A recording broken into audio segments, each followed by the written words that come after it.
दूसरी तरफ बाकी सर्वेंट के साथ शीबाई अपने रूम में आते हैं जो कि बहुत ज्यादा लग्जरियस था। ये देख के यॉन बहुत ज्यादा शॉक हो जाती है और उसे ऐसा लगता है कि मेन बिल्डिंग में इतना बड़ा कमरा खाली होने के बावजूद भी अब तक शीबाई को बस एक छोटे से अलग से घर में रखा गया था, जो कि बहुत बुरी बात है। यॉन को एक अलग तरह से कपड़े भी मिले जो कि मेन बिल्डिंग के सर्वेंट के पास होता है। बाकी के सर्वेंट डिवाइन बीस्ट को लेकर बहुत ज्यादा इतराते हैं, बट यॉन यहाँ पे ये सबको समझाती है कि वो डिवाइन बीस्ट मास्टर शीबाई का पेट है, इसलिए उसे रखने के लिए परमिशन मिल जाता है। अब डिवाइन बीस्ट इस चीज से बहुत ज्यादा गुस्सा हो जाता है क्योंकि उसे कोई रिस्पेक्ट ही नहीं कर रहा था और उसके लिए इतना ज्यादा रिचुअल कर रहे थे बाकी के सब। अब यॉन ये नोटिस करती है कि शीबाई किसी को टच करने ही नहीं दे रहे थे, तो यॉन जैसे ही शीबाई के पास जाते हैं, शीबाई चिल्ला पड़ते हैं कि क्यों तुमने इतनी देर क्यों लगाई, तुम्हें पता है ये लोग मुझे टच करने की कोशिश कर रहे हैं। तो यॉन इस सिचुएशन को बहुत अच्छे से संभालती है, बट यहाँ पे शीबाई बहुत ज्यादा गुस्से में था और उसे ऐसा लग रहा था कि उसे बस यॉन ही चाहिए, बाकी कोई नहीं। यॉन इस चीज को सही करने के लिए पहले उसी घर के बेड के पास जाती है और बोलती है कि चलो तुमने बहुत मेहनत की है, थोड़ी देर सो जाओ। बट शीबाई को ये पसंद नहीं है कि शीबाई को उसके पुराना घर पे सोना ही बहुत अच्छा लगता था, वहाँ पे यॉन के साथ खाना खाना, बातें करना और खेलना भी। बट यॉन शीबाई को ये समझाती है कि तुम इस चीज को अलग तरीके से देख सकते हो, तुम जब दूसरे घर में रहते थे तब तुम्हें जमीन में सोना पड़ता, बट यहाँ पे तुम्हारे लिए एक अलग से बेड रखा हुआ है, तुम्हें खाने के लिए अच्छा फूड और खाने की जगह भी बहुत अच्छी होगी, और सबसे बड़ी बात, तुम अब वो छोटे से भूत नहीं रहे जो उस पुराने घर में बंद रहता है। तो क्या ये अच्छी बात नहीं है? तो शीबाई का एक ही मकसद था कि कुछ भी हो जाए यॉन को शीबाई के साथ ही रहना है, चाहे वो पूरा दान हो या फिर कोई राजमहल, तभी जाके शीबाई वहाँ पे रह सकता है। यॉन बिना कुछ सोचे समझे प्रॉमिस कर देती है कि वो उसके साथ ही रहेगी। इस चीज से शीबाई बहुत ज्यादा रिलैक्स फील करते हैं और वहीं पे सो जाते हैं यॉन के साथ। दूसरी तरफ यॉन बहुत कोशिश करती है कि वो महल का कुछ काम वगैरह कर ले, बट कोई उसे काम करने ही नहीं दे रहा था, और इस चीज से यॉन बहुत ज्यादा शॉक हो जाती है और उसे काइंड ऑफ बोरिंग भी लगता है कि उसके पास करने के लिए कोई काम ही नहीं है। यॉन का बस एक ही काम था, हमेशा शीबाई के पास रहना, उसके साथ रहना, चाहे वो स्टडी हो, ट्रेनिंग हो या खाना खाना हो। और बीच में कभी कभार यॉन बस डिवाइन बीस्ट को भी देखभाल कर ही लेती है। अब सिचुएशन ऐसा हो चुका था कि इस सब चीजों से यॉन का दिमाग फट रहा था क्योंकि शिवाई का ऑर्डर था कि यॉन कोई काम नहीं करेगी। यॉन ये डिसाइड करती है कि वो छुप छुप के कोई ना कोई काम तो जरूर कर लेगी जिससे उसका टाइम भी पास होता रहे। दूसरी तरफ कुछ सर्वेंट आते हैं और यॉन को लेके महल के दूसरी साइड पे चले जाते हैं और कंटिन्यूअसली यॉन को इसलिए बुली किया जाता है क्योंकि बाकी के सर्वेंट काम कर रहे हैं और यॉन बस खाली बैठी रहती है, पूरे पूरे दिन कोई काम नहीं करती है। बट यॉन यहाँ पे सबको ये समझाने की पूरी कोशिश करती है कि एक्चुअली में वो काम करना चाहती है बट उसे कोई काम देता ही नहीं है। इसी दौरान वहाँ पे चैन डिंगमोक आ जाते हैं और देख लेते हैं कि यॉन को सभी सर्वेंट कैसे बुली कर रहे हैं। अब यॉन यहाँ पे बहुत ज्यादा हैप्पी थी क्योंकि चैंग ने यॉन की बहुत मदद की। चैंग उससे ये पूछते हैं कि क्या तुम्हें हमेशा बुली होना पड़ता है, बट यॉन उसे ये समझाती है कि ये पहली बार था कि वो बुली हो रही थी और इसी टाइम चैंग ने आके उसको मदद की, तो पिछली बार का एडवाइस काम आ रहा है। और इसी हेल्प के लिए यॉन उसे कुछ खाना ऑफर करती है। चैंग इस चीज को लेके बहुत ज्यादा हैप्पी था क्योंकि उसे ऐसा लगता था कि यॉन बहुत ज्यादा अलग है बाकी नौकरों से या फिर बाकी इंसानों से जो उसे बहुत गलत तरीके से ट्रीट करते हैं। अब चैंग उसे ये भी दिखाते हैं कि उसकी ब्लेसिंग के बाद उसका हाथ सच में ठीक हो चुका है। इस बात से यॉन बहुत ज्यादा हैप्पी हो जाती है, बट उसे ऐसा लगता है कि उसने अपनी पावर यूज की है चैंग के ऊपर। बट चैंग ये बोलते हैं कि क्या तुम मेरा दिल का दर्द भी सही कर सकते हो, क्योंकि आजकल उसकी फैमिली उसे अच्छी तरीके से ट्रीट नहीं करते हैं, शायद इसलिए क्योंकि वो ट्रेनिंग में फेल हो चुका है। तो जब भी उसकी फैमिली उसे बहुत बुरी तरीके से ट्रीट करते हैं, उसके दिल पे बहुत ज्यादा चोट पहुंचता है। तो यान इस चीज को मान जाती है और बोलती है कि मैं तुम्हारी हमेशा मदद करूंगी, चाहे एक बार हो या 1000 बार। चैंग इससे थोड़ा शॉक हो जाते हैं और बोलते हैं कि 1000 बार की जरूरत नहीं है, एक बार ही कर दो, बस उतना ही बहुत है। दूसरी तरफ हमें शिबाई को दिखाया जाता है जो कि बहुत ज्यादा गुस्से में था और उसे ऐसा लग रहा था कि उसके पापा गिव अप कर ही नहीं रहे हैं, क्योंकि उसके पापा को ये दिख गया था कि शिबाई कितना ज्यादा ताकतवर हो चुका है और चाहे कितनी बार शिबाई इस चीज को नकार दे कि उसे वो ट्रेनिंग या फिर उस डिवाइन बीस्ट को काबू करने में कोई इंटरेस्ट नहीं है, बट फिर भी उसके पापा हार नहीं मानने वाले। बट जैसे ही शिबाई अपने रूम का दरवाजा खोलते हैं, उसे यॉन उसके रूम में नहीं दिखता है, बल्कि यॉन उसके पीछे खड़ी थी। शिबाई डायरेक्टली पूछ लेते हैं कि तुम्हारे हाथ में ये प्लेट क्यों है, क्या कर रही थी तुम? अब यॉन ये सोचती है कि अगर वो सब कुछ सही सही बता देती है तो शायद शिबाई उसके ऊपर फिर से गुस्सा करेगा, इसलिए यॉन यहाँ पे थोड़ा सा झूठ बोल देती है और चीजों को संभाल लेती है। यहाँ पे शिबाई थोड़ा सा रोमांटिक हो जाता है और यॉन को ये बोलते हैं कि मैं तुम्हारे ऊपर कभी गुस्सा नहीं हो सकता, तो तुम बेफिक्र रहो, बट मैं अपनी फैमिली को कभी माफ नहीं कर सकता। यहाँ पे यॉन ये सुन के बहुत ज्यादा शॉक हो जाती है और तुरंत शिबाई को डांट लगा देती है कि तुम्हें ऐसा कुछ नहीं बोलना चाहिए, तुमने प्रॉमिस किया था कि तुम बहुत अच्छे इंसान बनोगे। बट यॉन यहाँ पे बहुत ज्यादा गुस्से में थी, इसलिए शिबाई बिना कुछ सोचे समझे उससे माफी मांगने लग जाते हैं और अपना पप्पी वाला फेस दिखाते हैं। अब ये चीज देख के यॉन बहुत ज्यादा कमजोर पड़ जाती है और तुरंत शिबाई को माफ कर देती है और शिबाई से ये पूछती है कि तुमने तुम्हारा एज मुझे गलत बताया था, है ना, कि तुम मुझसे छोटे हो, क्योंकि मुझे पता चला है कि तुम मुझसे बड़े हो। यहाँ पे शिबाई को ऐसा लगता है कि उसने मजाक में ही बोला था कि वो यॉन से बस छोटा है, शायद इसलिए यॉन उसे बच्चे की तरह ट्रीट करती है और उसे एक मैन की तरह देखती भी नहीं है। यॉन बहुत ज्यादा शॉक हो जाती है क्योंकि यॉन शिबाई से बस 1 साल छोटी थी। शिबाई का एज था 11 ईयर ओल्ड। यॉन के ऐसी बातों से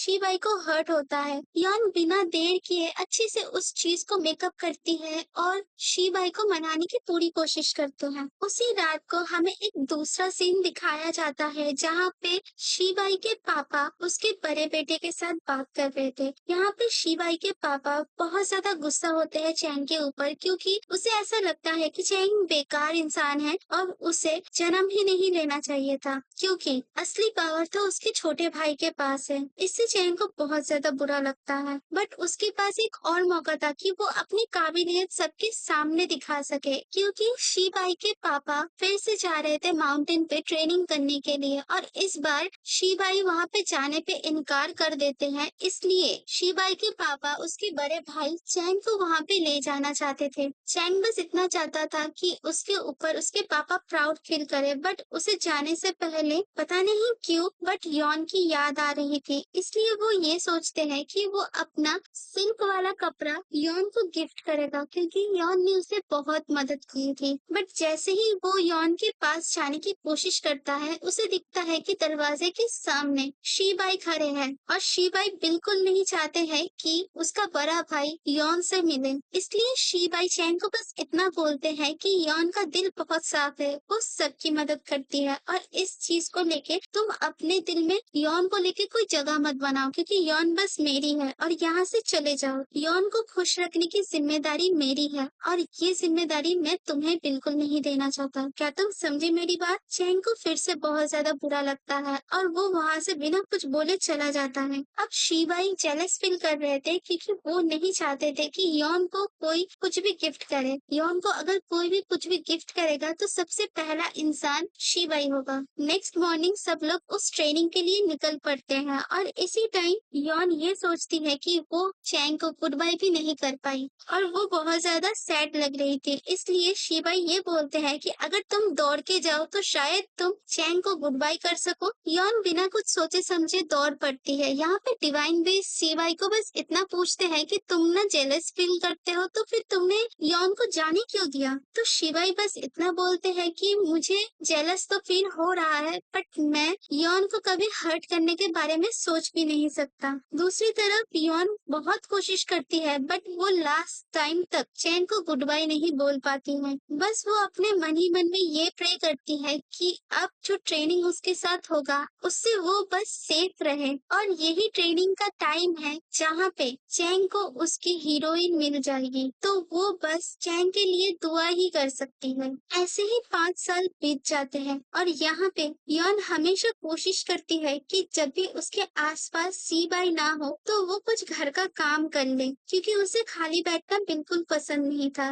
बट बाकी की सर्वेंट यॉन को काम नहीं करने देना चाहते थे, क्योंकि अगर शीबाई को ये पता चल गया तो बाकी की सर्वेंट को पनिशमेंट मिलता था। यहाँ पे हमारी डिवाइन बीस्ट को भी दिखाया जाता है, जो कि 5 साल पहले जैसे थे वैसे ही दिख रहे थे, कोई भी चेंजेस नहीं आया था उसके अंदर। यहाँ पे यॉन को ये पता लगता है कि मास्टर ने यॉन को बुलाया है, तो इसलिए वो सीधा उस मास्टर के पास जाती है, जहाँ पे उसके मास्टर ये बोलते हैं कि उसको मेंटेनेंस का काम अब से संभालना पड़ेगा, जो कि शीबाई से जुड़ा हुआ है। यॉन को ये काम नहीं करना था क्योंकि वो अभी यंग हो चुकी है और उसके हिसाब से उसकी शादी का टाइम भी हो चुका है, और उसे ऐसा भी लगता था कि शीबाई का भी शादी का टाइम हो चुका है क्योंकि शीबाई उससे बड़े भी हैं। तो अगर वो अभी शीबाई के साथ ज्यादा घूमेंगे तो शायद वो अपने फ्यूचर पार्टनर से नहीं मिल पाएंगे। यॉन यहाँ पे बस इसलिए हैप्पी थी क्योंकि उसे अपनी लिखी हुई स्टोरी में रोमांस वाली पार्ट देखने को मिलेगी। दूसरी तरफ मास्टर यॉन को ये इन्फॉर्मेशन देते हैं कि 5 साल हो चुका है अभी, शीबाई का बड़ा भाई और उसका पापा आने वाले हैं और उसी दिन आने वाले हैं। यॉन बहुत ज्यादा सैड थी क्योंकि उसे ऐसा लग रहा था कि चैन ने शायद बहुत मुश्किलें झेली है उस ट्रेनिंग के दौरान, और क्या पता उसे उसकी हीरोइन मिली है कि नहीं, और वो लास्ट टाइम तक चैन को गुड बाय भी नहीं कर पाई थी। और इसी दौरान वहाँ पे शीबाई आ जाते हैं और यॉन से पूछते हैं कि तुम क्या सोच रही हो। यॉन कुछ बोलती नहीं है बट शीबाई फिर से बोलते हैं कि आज तुमने अच्छे से पूछा लगा लिया। यॉन इस चीज को छुपाने की पूरी कोशिश करते हैं बट शीबाई को सब कुछ पता था कि यॉन शीबाई के ना होने पे क्या क्या करती है। बट यहाँ पे यॉन को एक और चीज पता लगती है, जहाँ पे शीबाई यॉन को ये बोलते हैं कि स्प्रिंग कॉन्सर्ट के लिए शीबाई को इनविटेशन आया है। यॉन ये सोचती है कि अगर शीबाई इस कंपटीशन को विन करते हैं तो सोशल में शीबाई का नाम और ज्यादा बढ़ जाएगा और उसकी फैमिली में भी सब उसे और ज्यादा रिस्पेक्ट करने लग जाएंगे, और यहीं पे शीबाई और चैंग का अलग स्टेटस तैयार होगा। तो यॉन बहुत ज्यादा एक्साइटेड हो जाती है क्योंकि वो चाहती थी कि शीबाई उस स्प्रिंग कॉन्सर्ट में पार्टिसिपेट करे, बट शीबाई को इसमें कोई इंटरेस्ट नहीं था। शीबाई बस इतना बोलते हैं कि मुझे बस तुम्हारे साथ रहना है यॉन, और कुछ नहीं। यॉन इससे बहुत ज्यादा शॉक हो जाती है और उससे रीजन पूछती रहती है, बट शीबाई बात को घुमा देते हैं क्योंकि असली रीजन बस शीबाई को ही पता था। जब शीबाई ट्रेनिंग कर रहे थे तब उसे ये सुनाई दिया कि शीबाई जैसे ही कॉन्सर्ट के लिए निकल जाएंगे उसी दौरान यॉन को मार दिया जाएगा, क्योंकि शीबाई हमेशा यॉन के साथ ही रहते हैं और दूसरी लड़की की ओर देखते भी नहीं है, क्योंकि शीबाई का अभी मैरिज का टाइम हो चुका है, इसलिए ये करना जरूरी है। और जैसे ही यॉन मर जाएगी और शीबाई के लिए कोई दूसरी लड़की ढूंढ लिया जाएगा, शीबाई यॉन की बात भूल जाएंगे। ये सारी बात कोई और नहीं बोल रहा था बल्कि शीबाई के पापा बोल रहे थे, इसलिए शीबाई ये डिसाइड कर लेते हैं कि वो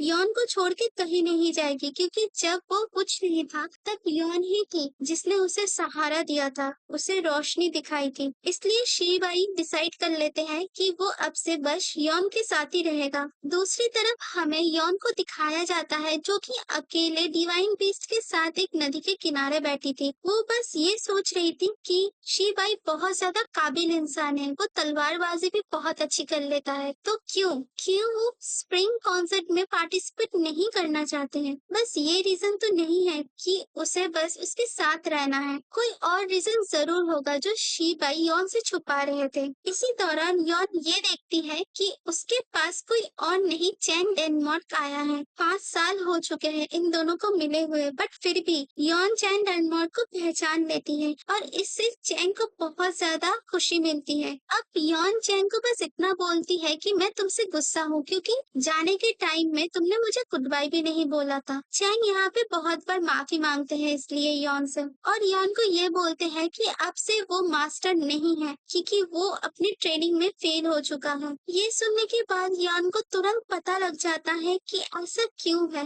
और वो बहुत ज्यादा गिल्टी फील करती है कि उसकी लिखी हुई कहानी से सारे कैरेक्टर को इतना ज्यादा तकलीफ पहुंच रहा है। और उसी टाइम चैंग के पेट में गुड़गुड़ शुरू हो जाता है, और चैंग इस चीज को छुपाने के लिए बस इतना बोलते हैं कि देखो मेरे पेट से ये आवाज नहीं आई थी। यॉन चैंग के पास जाती है और बोलती है कि मास्टर, क्या आपको स्टीम पोटैटो खाना है? थैंक यू सो मच मेरी पूरी वीडियो देखने के लिए। मिलते हैं हमारे नेक्स्ट एपिसोड में।